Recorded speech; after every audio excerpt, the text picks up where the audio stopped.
Yo les Inazuma, c'est Alexandre, j'espère que vous allez bien. Alors après avoir parlé la semaine dernière de l'épisode 15 qui était quand même super intéressant entre le secret révélé de Nosaka et sa tumeur cérébrale et le fait qu'il lui reste plus que 3 mois à vivre, on avait également la conclusion du match entre Nosaka et Aizaki qui d'ailleurs du coup a perdu et risque d'abandonner le football vu qu'il est totalement déçu de ne pas avoir eu sa vengeance contre le système d'Ares. On avait également eu le match entre Inakuni Raymond et le collège 2, c'est d'ailleurs certains d'entre vous s'étaient beaucoup plaints en commentaire du fait que le match était beaucoup trop court. J'avais également dit dans mon analyse que le match était beaucoup trop court, mais je peux quand même essayer de vous l'expliquer par déjà deux raisons. La première, c'était que dans la première saison d'Inazuma Eleven, on avait eu la finale du football frontière avec notamment Raymond à côté et Zeus bien évidemment, et forcément dans un reste comme c'est la suite de la première saison, ils allaient pas forcément mettre Zeus contre Raymond encore une fois avec un match super détaillé, ça aurait fait quand même beaucoup doublon avec si on avait revu les mêmes techniques, les mêmes tactiques et tout ça, donc moi je comprends le fait que le match a été rushé. Deuxièmement, et même si c'est dommage parce qu'on avait quand même tous attendu Byron Love dans la série, parce qu'il avait quand même été un personnage super important, super charismatique et que vous avez tous attendu, la deuxième raison c'est le fait qu'il y a quand même eu plus de 16 blocs d'équipes dans les phases de qualification, il y en a quand même 2 par bloc qui sont passés, on a actuellement 32 équipes dans les phases qualificatives, donc on a commencé par un 16e de finale, donc forcément il reste encore les 8e de finale, les quarts de finale, les demi et la finale à mettre, plus les, on va dire les petites aventures entre les matchs. Donc forcément, sachant que la saison 1 doit se finir en 27 épisodes, la production doit quand même pas mal rusher pour terminer à temps. Parce qu'au cas où tu l'as pas compris, la saison 1 servira seulement d'introduction on va dire à la grosse série d'Ares pour présenter autant les anciens, autant les nouveaux, et montrer un petit peu de nouvelles choses pour tous les revoir dans la saison 2, avec pas mal de nouveautés et en plus et d'attentes qui seront encore meilleures. Donc là dis-toi que la saison 1 c'est seulement une introduction et on va dire que les matchs seront davantage développés dans la saison 2. En attendant les gars, avant de passer à l'analyse qui nous intéresse, on est bientôt 22 000 sur la chaîne, c'est la dernière ligne droite avant de les atteindre, donc je compte sur vous pour vous abonner et partager la chaîne. Bref, passons maintenant à la review et l'analyse de l'épisode 16 qui nous intéresse tant, avec bien sûr le match entre Inakuni Raymond et le collège alpin, et enfin l'arrivée dans cet épisode là de Sean et Aiden dans la série. Pour ceux qui n'avaient pas trop suivi mes vidéos, j'avais déjà dit que Sean était attaquant dans Ares, ça a été bien sûr confirmé dans cet épisode là. Vous avez été beaucoup à me dire mais non Alex, tu dis n'importe quoi, Sean il va être seulement défenseur vu que Aiden il est encore vivant, blablabla. Du coup les gars, on a eu la confirmation dans cet épisode là que Sean, Aiden et Kevin Dragonfly forment bien sûr l'un des meilleurs trios d'attaque de tout le Japon et bien sûr de tout le football frontière. Sean est bien attaquant malgré la présence d'Aiden. Aiden est bien vivant dans Ares pour ceux qui n'avaient pas trop suivi ma chronologie des vidéos d'Inazuma Eleven Ares et bien sûr les premiers épisodes. Du coup on peut dire que le collège alpin au niveau de l'attaque ils sont totalement pétés avec Sean, Aiden, Kevin Dragonfly. C'est quand même un trio qui est quand même assez complémentaire, très puissant, qui connaît extrêmement bien le football et qui va quand même mettre pas mal de buts. On va d'ailleurs retrouver dès le début de l'épisode le collège alpin qui va se diriger directement vers le terrain d'entraînement pour s'entraîner en vue du match contre Raymond. Ils vont d'ailleurs y trouver une jeune fille du nom de Shiratoya, dont il s'agit d'ailleurs d'une fille d'un des présidents du sponsor du club. Donc c'est quand même assez intéressant de voir qu'on a toujours un petit peu des présidents qui vont essayer de placer leur enfant dans les équipes, comme on avait vu d'ailleurs avec la Royal Academy qui avait placé un joueur extrêmement mauvais dans l'équipe de Redar. Que là c'est pas vraiment une option maléfique, là c'est vraiment le sponsor du club qui a envie de faire plaisir à sa fille, il a fait un petit peu jouer au football pour la faire intégrer l'équipe. D'ailleurs on peut voir qu'elle sait absolument pas jouer au foot, elle sait même pas enchaîner les 3 jongles ni taper dans le ballon correctement. Aiden, ça l'énerve un petit peu de voir qu'il va y avoir une recrue inutile dans son équipe. Et aussi justement que tu peux voir un petit peu la différence de personnalité entre Sean qui est extrêmement calme, extrêmement bienveillant, super gentil. Il lui demande même quel poste tu veux jouer ma petite, etc.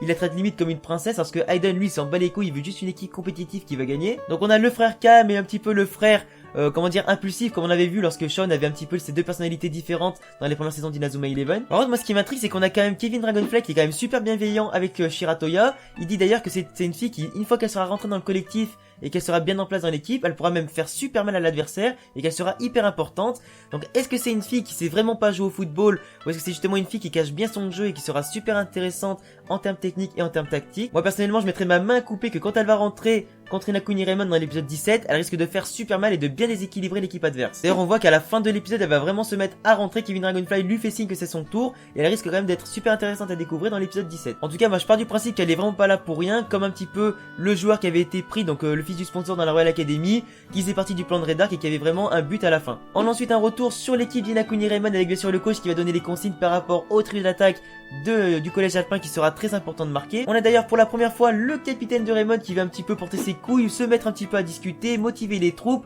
montrer un petit peu le côté charismatique qu'il a perdu depuis le début de la saison. Bon, en tout cas je m'attends à ce qu'il ait enfin une technique défensive peut-être pour bloquer Sean ou Aiden, on verra peut-être dans l'épisode 17. En tout cas il ne l'a pas eu dans l'épisode 7 et c'est bien dommage. On a Norika qui se pose des questions sur son propre niveau, comme je l'avais dit dans l'épisode 15, il est forcément nécessaire pour la suite d'Inakuni Raymond et surtout leur survie dans le tournoi, que Norika prenne un petit peu les devants, qu'elle prenne un petit peu de niveau, autant en termes de technique, autant en termes de joueuse, parce que c'est vrai qu'elle encaisse beaucoup trop de buts et qu'au bout d'un moment ça risque de ne plus passer contre des joueurs de vraiment de très très haut niveau, et ça risque un petit peu de poser problème à Inakuni Raymond qui encaisse beaucoup trop de buts. D'ailleurs j'ai pas fait les calculs, moi je pense qu'au niveau d'une petite fourchette de buts, elle a peut-être encaissé entre 20 et 25 buts depuis le début de la saison, ça fait quand même beaucoup.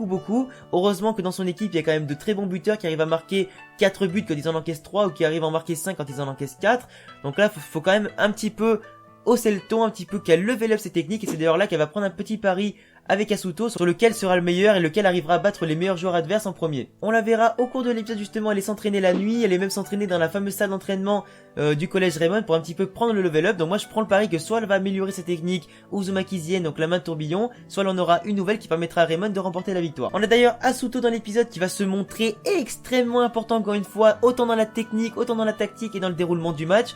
Il va littéralement s'imposer comme étant l'un des hommes du match d'Inakuni Raymond, et c'est vraiment impressionnant le match qu'il est en train de réaliser. On va aussi un petit peu avant le match parler à Isaki, même si Isaki n'a pas du tout envie de lui parler, il va limite le repousser, se barrer. On voit carrément qu'il est dégoûté de ne pas avoir pu se venger d'Ares, et notamment le fait qu'il ait perdu contre Nosaka de manière absolument absolue. D'ailleurs Isaki m'a fait littéralement de la peine parce que tu le vois totalement déboussolé, totalement démoralisé, il va même se faire tabasser par 2 mecs dans une rue. Enfin, c'est quand même assez chaud pour lui et il m'a quand même fait de la peine. Pour parler du match en lui-même, on a vraiment un match qui est quand même assez à sens unique dès le début du match. On a le collège alpin qui va vraiment prendre le devant. Ils ont une équipe qui est quand même beaucoup plus présente sur le terrain, ils ont beaucoup plus la possession du ballon, ils maîtrisent totalement le match du début à la fin. Leur défense n'est pas inquiétée, leur milieu de terrain domine la possession du ballon et surtout l'entrejeu. L'attaque avec Sean, Hayden et Kevin Dragonfly se balade littéralement dans la défense.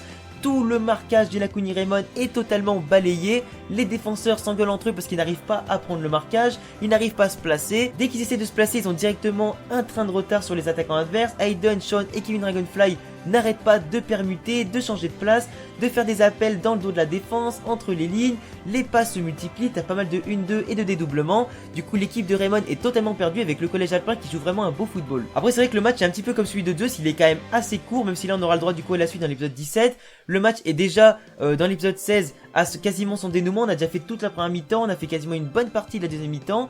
Ça m'énerve un petit peu de voir que malgré qu'on ait un match comme ça, le match est quand même assez bien rushé alors que pourtant le match est quand même de qualité. Dès l'engagement on voit que l'équipe de Raymond n'a pas le temps de niaiser pourtant avec Asuto, Kozumaru et Norika qui vont activer leur technique de l'os polaire numéro 2. Ils vont pas réussir à marquer parce que Hayden va activer une technique défensive qui montre que le mec est aussi fort en attaque qu'en défense, surtout que les frères Sean et Hayden vont être super puissants à découvrir. D'ailleurs comme je l'ai dit tout à l'heure, c'est Alpin qui va mener la danse et qui va d'ailleurs ouvrir le score avec une technique offensive d'Hayden qui va littéralement trouer la technique de gardien de Norika qui va une nouvelle fois entraîner l'ouverture du score. Donc, comme je l'ai dit, le jeu de Alpin est super léché, c'est un total régal, c'est vraiment un vrai football qu'ils sont en train de jouer. Après comme on le voit, c'est vraiment l'équipe Alpin qui mène la danse avec Sean, Hayden et Kevin Dragonfly qui se baladent littéralement, ils sont imprenables. Le milieu de terrain d'Alpin qui semblait à la base un peu plus faible vu que c'était pas des joueurs qu'on connaissait vraiment, ni des joueurs on va dire de grosse renommée. Les mecs se baladent, ils font des 1-2, ils dédoublent, ils passent entre les lignes, le collège Raymond est totalement perturbé et totalement à la rue. Et malgré ça, on va dire que la production a choisi de ne pas humilier Raymond en laissant seulement que 1-0 à la mi-temps, avec pourtant des joueurs comme Hayden et Sean et Kevin Dragonfly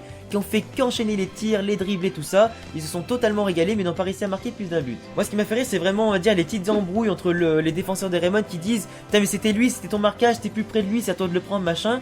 Ils sont totalement à la ramasse et c'est là justement que Asuto va un petit peu ouvrir sa gueule, va vraiment tous les remettre à l'endroit en montrant un petit peu lui de la détermination autant offensive que défensive. C'est d'ailleurs Asuto qui va faire un match exceptionnel en allant justement devant la cage, en tirant, il va même jusqu'à toucher la barre à un moment. C'est lui qui va défendre, récupérer les ballons, dribbler, remonter le ballon. Il va littéralement tout faire, ce qui va du coup entraîner avec un petit discours à la fin sur le fait que même si le football, voilà, c'est un petit peu compliqué, ça se passe pas comme prévu, et ben je prends quand même plaisir à jouer. C'est ça qui va un petit peu motiver ses coéquipiers à se remettre à l'endroit et à enfin prendre un petit peu leur rôle à cœur. Le match est de nouveau équilibré, le coach avait pas forcément envie de donner des consignes, parce que là il a dit quand même un truc qui est quand même super intéressant, parce que dans la victoire tout le monde est content, tout le monde est, et comment dire, tout le monde est soudé etc et tout le monde s'entraide, mais dans la défaite là bizarrement c'est plus du tout la même chose, mais c'est quand même là à ces moments là que si l'équipe en perdant et quand ça se passe pas comme prévu, c'est quand l'équipe va un petit peu remonter au score, qu'elle va un petit peu surmonter cet obstacle là, qu'elle va pouvoir grandir en tant qu'équipe, grandir en tant que quelques grosses équipes justement qui vont pouvoir prendre plus d'expérience, que les joueurs vont grandir en même temps que l'équipe, parce que c'est autant dans les bons que les mauvais moments qu'on voit que les joueurs quand même peuvent